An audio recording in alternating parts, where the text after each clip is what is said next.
Hello, everyone, and welcome to the first episode of season two of Broadway Buzz, the podcast where we bring you the latest Broadway news, interviews, and everything happening on and off the stage. I'm your host, Pierce Ream. Today, I'm excited to be joined by actor Jimmy Ray Bennett. Jimmy has built an impressive career among many different entertainment mediums, including theater, television, film, and voice acting. I actually saw him in Heathers a few months ago off Broadway, and I had the honor of seeing him in Ginger Twinsies. Gamers would instantly recognize him as Floyd Herbert from GTA 5, or if you don't know, Grand Theft Auto 5. We're going to talk about his journey into acting, his experiences performing on stage, what it's been like working in Heathers, his work in television and video games, and much more. Okay, Jimmy, I just want to start off by thanking you for joining me on the podcast. It's great to have you here. Hey, of course. Thank you for having me. Yeah, how's it And I going? do go by, I'm so Southern, I go by Jimmy Ray. Okay, I'm Uh, sorry. Yeah, Jimmy I Ray. do the two names. Yeah, I Yeah. love that. I love that. All right, so do you have anything you want to just start off by saying, or should I just get into the questions? Uh, well, I'm single. I should start off with saying that since this is, going out to the masses. Um, and not looking. So how about that? Oh, love that. Love that. Okay. Great way to start. No. Can we just get this question? Okay. Um, was there anything specific or anyone specific who got you into acting? Yeah, actually, this is uh we'll start here. I had to I had to see this child psychiatrist because my parents were going through a lot of stuff and getting a divorce and all this other stuff. And I grew up on a farm, so I grew up way out in the country and had never really known theater at all. Uh, but there was something about me that this therapist just said, "Hey, take him to." I was going into ninth grade. They were like, "Take him to this summer program at a place called Young Actors Theater in Tallahassee, Florida." And so I went there, and the rest is history. His name was John Alderman. Um, he unfortunately passed away like my first summer job, the summer of my first summer job. Uh, and I didn't at the time get to like let him truly know that he did amazing things for me, So, but yeah, that was the start of it, and it changed kind of everything. The minute I went to Young Actors, I found my people. I found my voice. I found, all of those things. I found out I could sing. I was funny boy on the farms, was luckily suddenly a funny boy in an after school program. You know, Yeah, yeah. So it really definitely. started everything. What did you do when you first started in like classes? Was like improv or just like theater classes or like Yeah, it was like classic. It was like a summer program. So they were doing on the main stage there, they were doing 42nd Street. So I was part of this like troupe of incoming freshmen that were did like a little review of 42nd Street songs and would take them around to like public parks and stuff like that. Um, I mean, I think that there were classes maybe, but not really, um, not substantial classes. yeah, it was more like a group of people. Yeah. It was more Yeah, like nice. learn this song, sing together, do that kind of thing. Yeah. Yeah, that's good. You Um, found your people then. yeah, it was great. I mean, with that came a lot of other like insecurities. You're a country kid. Oh, for Now these are sure. all the like Tallahassee's a political town, so it was like, okay, now I'm with a bunch of richer, well-positioned familial ties in the city. Um, but yeah, so they were my people, but it took a while to like kind of acclimate to the newness of it all. Yeah. Yeah. Was there a moment you realize that acting could be like your full-time career, or did you like always have that in mind when you joined the theater camp? Yeah, it's interesting. I don't think I ever I I think when I found it, it was like, well, I'm definitely going to do this for college and yeah, the rest of my life. I mean, it's what's been so great about like your dreams are so limited early on. I think when I first started, I just would imagine like, oh, I could be in the back row of the ensemble of Les Mis and I'll be happy for the rest of my life, that kind of thing. You know what I mean? And then you're like with knowledge and trying things, and I started improv in college, and that kind of opened up my world to trusting my voice more, allowing myself to be in the front, uh, and kind of allowing me to try anything. You know what I mean? That's what I love about this career and where I am in it or what I do in it is that A, life can change in an instant. You can get a call that will literally change everything about your day to day. And that happens a lot in this career. Sometimes you can get a call that's like, hey, you have to be in a different country tomorrow. And you're like, all right, I'm ready. Um, and uh, and what I like about the diverse nature of how I started this career is that I'm more and more interested with all of it. So I have tried writing. Improv took me into the comedy world. I say I tried writing. I did a lot of writing. And then that took me to Los Angeles. It's wild that I've been in as many popular video games that I've been into or done the television stuffs. Yeah, And Red Dead Redemption too, right? yeah, read both of the Red Deads, yeah, as well. Yeah. Um, which is so fun. All of the Grand Theft Auto stuff is wild and Yeah, what is you want to talk about that? What is that like? Like, did you expect it was going to be such a big game? Like, it's like the number one game. Everybody loves it. yeah, it's no, I mean I think that I did not. Also, they do this also like in the gaming world, it's I might have some opinions on this, but I'm going to try to not say them too Hey, you can much. say whatever you want. It's Yeah. it's it's your interview. Just for legal reasons, Oh yeah. you gotta think about legal. Oh, for sure. No, there's like when you're doing games like that, they often pitch them to you not with the title of the game. So I didn't really know that I was doing GTA 5 until I was almost halfway through the process of making it with them. Um, it was called a different name given to me. So it was exciting to know that that was that. And I'm glad that I was excited. And maybe somebody else would find out what they were making and be like, wait, I didn't sign up for this.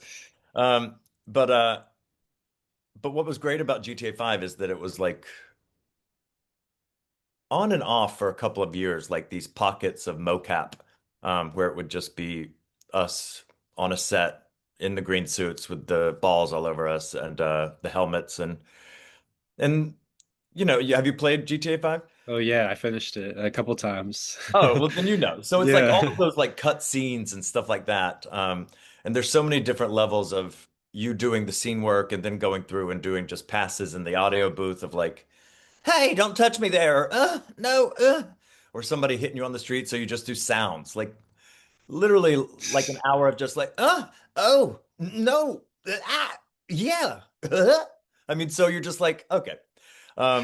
Or the ones in Red Dead were because I am Southern, were like, my favorite is I played a guy in Dog Like Man, and it was just like this guy going through the town. So you're just like doing weird sounds and voices of like, okay, now a woman with a buggy runs over your toe. What would you do? You know what I mean? So they kind of prompt you with things like that. Um, but no, I didn't expect. I think that GTA 5, it still is the has made more money in the entertainment industry than any other venture ever. Yeah, it's huge. It's Yeah. insane. Yeah, it made $1 billion in a day. So, when it first released. Yeah. Another question I was going to ask about voice acting. How do you approach voice acting differently than live theater? Um, Or do you approach it any differently? I don't really. No, especially not with theater and voice acting has a little bit more of a broadness to it than like TV work. Um, you know, when people are just hearing a voice, it has to have expression, unless the effect of it is to have no expression. But I love using my voice in different ways. So I think that I approach them both kind of the same. And I approach the television work in the same way too. I mean, but it's different if you're doing like a procedural or like a broad comedy. Like I was in RuPaul's TV show AJ and the Queen, and I played a very broad character. So it's you can have both of those in film and TV as well. Yeah. I was also going to ask about in Heathers, you play Kurt's dad, Veronica's dad, and the principal. In Ginger Twinsies, you played Martin the butler and other characters. How is that creating the characters and like doing character work and like how do you do that? Um, I I mean, luckily, improv opened up my world to everything like that. I was just such a, I had a weight problem growing up, so I was such a conscious kind of person in general of like, oh, I'll put my hand here. I will turn my head like this, which is not conducive to being a really awesome actor, if I'm honest. I think it's, and I teach now too as well. Two as well. That, I needed both of those. I teach now, and so it's those things of not curating yourself. I think the best actors are the ones that don't try to tell you how to see them. They just are. Um, and so I try to do that with my character work too. I don't like, I just come up with the ideas, play with them, especially in a rehearsal process. I mean, and I've been lucky enough to do like a lot of fun shows, like you mentioned, that where I get to play multiple things in one night. Like I've done Fully Committed, which is, I think there's 40 different characters in that, and it's just you on stage answering telephones and just doing voices and stuff like that. Uh, so luckily it's yeah, I just really enjoy character work, and It's just your especially thing. being able to like have a grandness and a bigness, but have a connectedness. Like I think where I do well, I just said do, where I do well is is that I feel like the people that I create are real people as opposed to a voice that's on top of something that doesn't necessarily support it. You know what I mean? Or like a Yeah, face.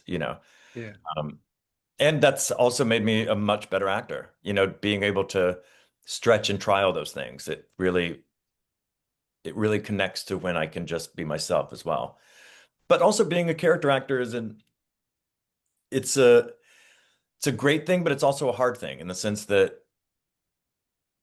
when you're when you play a lot of characters, people aren't always sure who you are in the sense. Whereas, like, there's like if you have the big actors in this industry, like you have Jennifer Aniston, you know who Jennifer Aniston is, you know who she's gonna be in this role, you know who she's gonna be in this role. You know what I mean? There's like so sometimes selling yourself as a character actor when people see you play a lot of different things, they can't necessarily always see you in the thing that they're thinking because they don't really know who you are personally.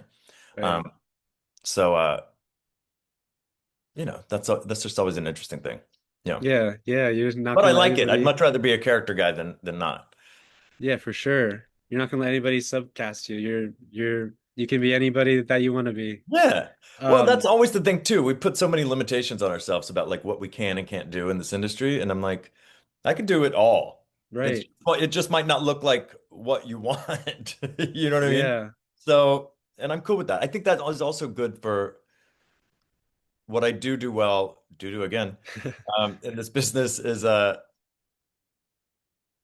don't really get my feelings hurt very easily when it comes to casting and things like that or not getting a job. And I think that is why, because I know that the thing will come that I am absolutely made for me. And I'm not right for everything, but I know that I can do anything. Right. Yeah, that's an important thing to have as an actor, thick skin if you're gonna get 1,000 no's Yeah, before you you get your have first to, yes. Yeah. especially when you're this young, Yeah. I was as I gonna am. ask also about being an actor. What is your favorite thing with performing live? I think that I guess yeah, just that it is live. You know what I mean? Right. That you can't recreate it. I think I had an improv group called the Nuclear Family for a really long time, and we performed a lot in all over the country. And I looked back on some of those tapes, and it was the most thrilling kind of moments of my career to be like. And we had big shows. We were sold at TKTS at one point, and we had a big off-Broadway one. And so it's that interesting thing, like it really let me conquer fear because you're like, okay, we don't know what we're doing tonight. We don't know what the script is, but the New York Times is here to review it. Like so that can get in your head, and I think it probably did at that age. But it was like there was a fearlessness to just be like, oh well, F it, let's go for it. Let's Right. do the thing. Um, and so I think that the audience changes things every night too. I mean, the two shows that you just mentioned, Ginger Twinsies and Heathers, both of them have had huge audience reactions, right? Uh, but it's wild because those can spoil you because it's always so wild. And then the one night that it's like not wild, you're like, oh, well, they don't like us. We're not doing something right there. You know what I mean? You come back to the dressing room, all the actors will be, and they're like, oh, and then you get the same response at the end, or you'll see someone at the stage door and they were touched just as much. Um, so I think it really is that just live interaction, that like exchange of energy. Um, and it's fun. It's a Yeah. fun, Yeah, for sure. a I was hard job, but it's fun. I mean, look, yeah. there are 10 of us in one dressing room. All the guys are in one dressing room. Um, and we see each other every day but one.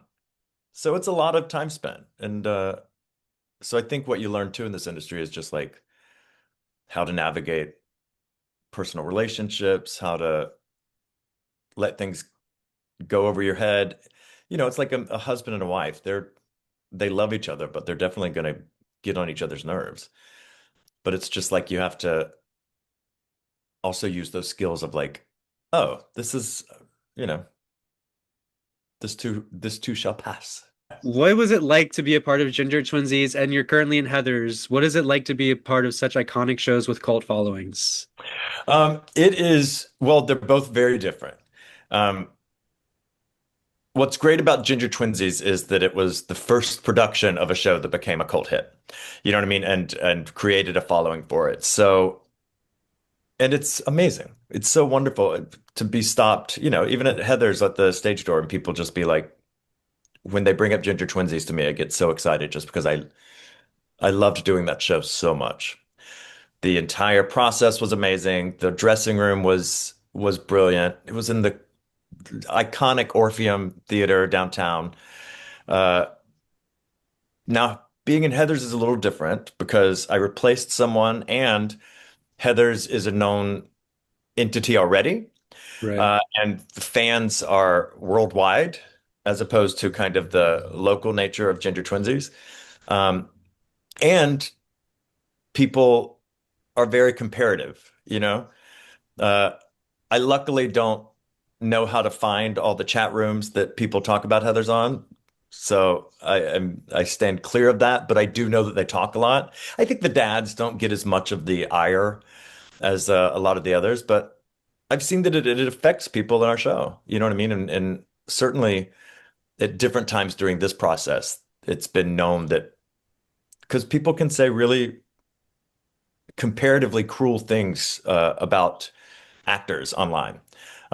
So that's the difference in the fan bases. I mean, not saying that the Corn Nuts, who is the Heathers fans, they're all amazing, but they've seen so many different people play specific roles that it's a different entity because it'll be like, we're gonna rank our top Heather Chandlers. You know what I mean? We're gonna rank Yeah. who did the best at being the dad. So um no, mind you, I haven't seen those, but some of them are out there, yeah.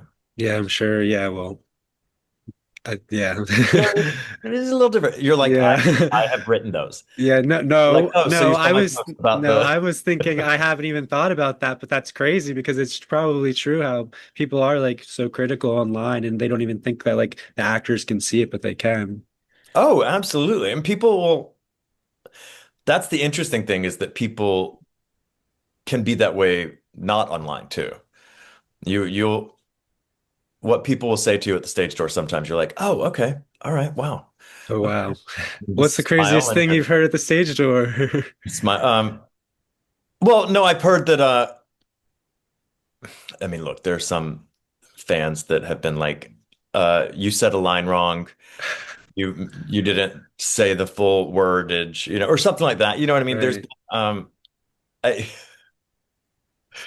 I mean, there's been some, I make out in Heather's. I had someone say that I made them uncomfortable when I was making out. That's always fun to hear. But at least they, felt that they needed to tell me. you know. Feedback. Yeah, a little feedback. Yeah. Most everybody is so kind and wonderful, and um, I know that I have said in trying to be funny or clever, I have often said weird things to people and then left and been like, "Why did I say that? What?" You know what I mean? I've said Yeah. it numerous times talking to you today. Where I'm like, "What? I said that? Ugh, No, gross." that's okay. We're just talking. Yeah, we're just talking. Shit. Um, Let me skip some of this about GTA we already talked about. What's one thing audiences never, do you don't think that audiences realize about being on Broadway? What they don't, I think that they, I know we just talked about that people being critical online, but something else other than that. yeah, something. Yeah, of course. I mean, I think that the interesting thing about just being a stage performer in general is it's like the hardest part of what you do in your day is at the end of it. You know what I mean? So it's like you really have to learn how to save your energy for the end of your day. Uh, and I think that what I don't even know if it's a surprise. It's almost a cliche to say it, but the schedule for theater is hard. It's you have one day off. You're always trying to, you wake up every day and you're like, The first thing you do is like, where's my voice at? Or, 'cause that lets you know what the rest of the day is before you go to the show. Um, how you warm up, how you keep your body. I mean, I'm riddled with injuries. Uh, it takes a toll on your body, this career, in a wonderful way. I mean, not a wonderful way. I mean, pain is pain, but like, look, I wouldn't do anything else. I love this. I love this career. I love theater. I love live theater. I love seeing theater. I love being part of the community of theater. Um, but I guess that's the thing is that it's time consuming and we miss so many things. We miss people's weddings. We miss all the fun parties because we're always performing when other people aren't. You know what I mean? We're like we do it when other people are off work so they can come see us. So we miss out on a lot. Right. Now you're talking about how hard it is, your schedule. Would you want to talk about like what a day to day, what a normal day is like for you on Broadway or off Broadway? Um, well, this one because Heather's off is off Broadway, we do like a different schedule so we can pick up some of the people who aren't um, going to the Broadway shows. So we have a Monday night show because a lot of shows are off, and we do a Thursday matinee as opposed to a Wednesday matinee, so we can get because there's not as many Thursday matinees. Right. Um, uh, a day is just like I do my hair when I wake up, just so my hair's already done. Um, I I mean I don't know. It changes every day. I read a Right. lot. I love errands. I grew up on a farm once again, so it's like I love tasks. I do a lot of chores. And and then when there's two shows days, I there's a cot at the theater that I take a little nap. I luckily Worldwide Plaza or New World Stages is part of Worldwide Plaza. And there's a great courtyard there. I don't know if you've ever been, but it's in between 49th and 50th Street, and it's just like great tables and outside space to where we're lucky that we have it because the thing about performing at New World Stages is that it is underground. So when you're there, especially for two show days, it's like there's no light, there's no windows, there's you know what I mean? It's kind of a bunker. Yeah. So Yeah, it's I wasn't thinking about outside that. That's space. true. Yeah, Yeah. absolutely. Um, Sorry. You better be. What's one role you wish you could go back and play again? Oh, a role that I wish I could go back and play again. You know, oh gosh, I don't. Well, I did Every Brilliant Thing, which is right now on Broadway with Benson. Why can't Mariska Hargitay? That's Yeah, it. yeah, yeah. Uh, I did that in Florida last year, and like it was just really wonderful. So I would love to do that play again. Um, and I think it's interesting. Ogunquit theater right now is doing Hello Dolly.